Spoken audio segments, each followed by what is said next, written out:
Why that look like that? There's just some cool attention to detail that I really like here. However, the functionality of the map in the final game probably wouldn't have been possible if Team Cherry made the other maps like this one. Dirtmouth is pretty similar to what we see in the final game as well. Gigi's cave is gone though, and there is a different sign in front of the corner for a shop. The biggest change here is related to Elderbug's dialogue. Out of all the character dialogue in the beta, Elderbug's is probably the most varied. A lot of it is slight rewordings of different things, like he says "heh heh" sometimes, which is just kind of odd. But Elderbug also has additional dialogue in the beta that doesn't appear in the final game. He mentions that Dirtmouth was actually founded as a result of more and more bugs wanting to sneak back into Owl Nest after it was sealed up. Now this doesn't make any goddamn sense. Why would there be a stag station if the town was built after the kingdom was sealed up? Even the last stag talks about this. I guess Elderbug is just getting senile in his old age. Elderbug also has some additional dialogue about a girl who left Dirtmouth to explore Owl Nest. Apparently she had lost both her mother and her brother to the ruins, so Elderbug asked her why she was going. She mentioned that she was dreaming of a stone egg, and that she could hear a familiar voice singing inside of it. This is obviously referring to the black egg where the Radiance was imprisoned, but what's the deal with the singing? In the Quirrell comic, he sort of dreams about the black egg, but it's more about the Hollow Knight specifically, and there's no singing. In the final game, singing is mentioned a lot in the Crystal Peak, and you could maybe argue that the Radiance has some kind of influence there. A prime example would be how Mila mentions the Crystal Apa niya phone singing, sudah? and then she Apa gets niya phone sudah? Hey, ini dia stone. Ah, you going home then? Yeah, go then. Adios. Adios.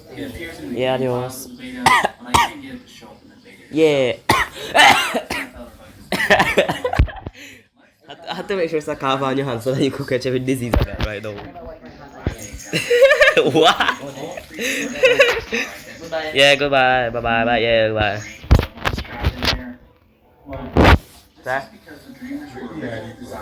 Yeah. Yeah. In fact, you can see the spot in the final game where the original map designs are still used. Quirrell is also here, and he's worked almost identical dialogue as the final game.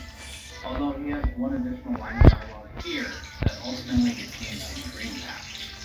Heading back to the left and down, we can see that the layout of Forgotten Crossroads in the beta is pretty similar to the final game. We've got the Grubfather, the boulder blocking the road to Green Path, the brooding Moloch area.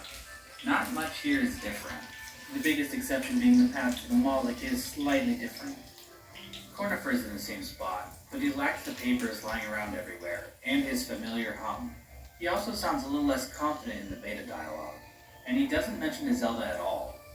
Going left from here, we can see what Acid used to look like in the beta. I have to say, it looks kinda cool. Going back right, we can see that the Vengefly King encounter with Zote was originally located in the Crossroads. And that would explain why Green Path suddenly looks like the Crossroads again when we find Zote there. Team Cherry just grabbed all the stuff from this room and moved it over there, thinking no one would notice. Zote's dialogue is pretty much the same, still blathering on about his backstory like a fucking anime character. Going through the rest of the Crossroads is pretty much the same at this point. Rez's mother is still there, although she has a ribcage for some reason. A similar ribcage can be found in Mato's hut. Sulubra's hut is there, but you can't enter it. You can rescue Sly, although he doesn't offer you anything to purchase at his shop. Mila is the same, although there is no elevator shaft here like there is in the final game. And the crystals are a more dull gray color. There are some hoppers in the beta Crossroads. Looking at even older builds, we can see that there was even a giant hopper fight in the location where you originally fought the False Knight. False Knight is here in this beta, although I think his attacks are a bit faster. The first thing around is the prominent street, although the ancestral mountain is called the Giant Soul. Also, Vengeful Spirit cost half your soul meter, as opposed to just a third, which is just awful. The dimensional game is a bit more difficult because of it. Speaking of which, the game in the beta looks quite a bit different than the final game. It is just a bit as opposed to some kind of forward feature.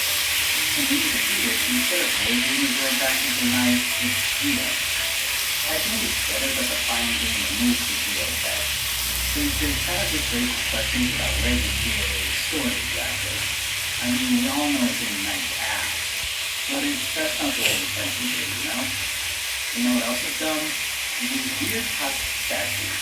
What even are these things? I want to mention some in the Wanderer's Journal, but her dialogue can easily be summed up as, what the fuck am I looking at? I feel like some Cherry just added them as decorations, but in reality they don't serve any purpose. Anyway, in the demo, we see a lot of this particular statue. I thought this guy was removed from the final game, but you can still see him in the background of a few rooms.